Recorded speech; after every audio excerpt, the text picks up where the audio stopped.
We completed our beautiful bush path this year in 2023. When we first bought the property, we needed to do a little bit of a clean-up, and we engaged a lady who's an expert in fire management. She helped us to understand what needed to be cleared in terms of the highly flammable and low flammability trees and bushes. As you can see, there's quite a lot of dense bushland, particularly lomandra, which is highly flammable, and that needed to be cleared.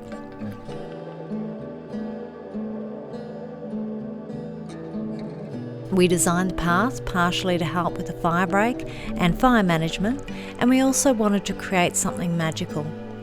We had a few obstacles like rocks that needed to be removed that were quite large.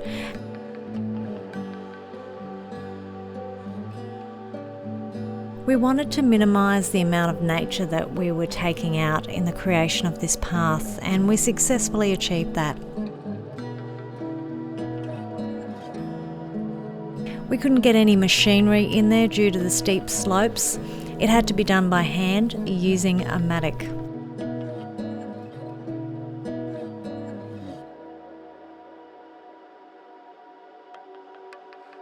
And we also had a tree that we couldn't take the path around that tree, so we had to remove it.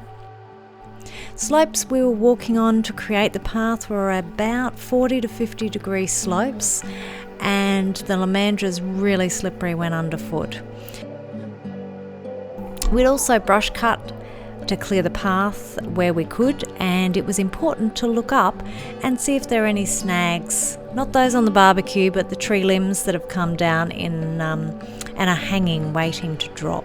Towards the end of the path, we placed a recycled pallet seat into a tree that had fallen, and this tree looks like a wishbone, so we now call it our wishing seat.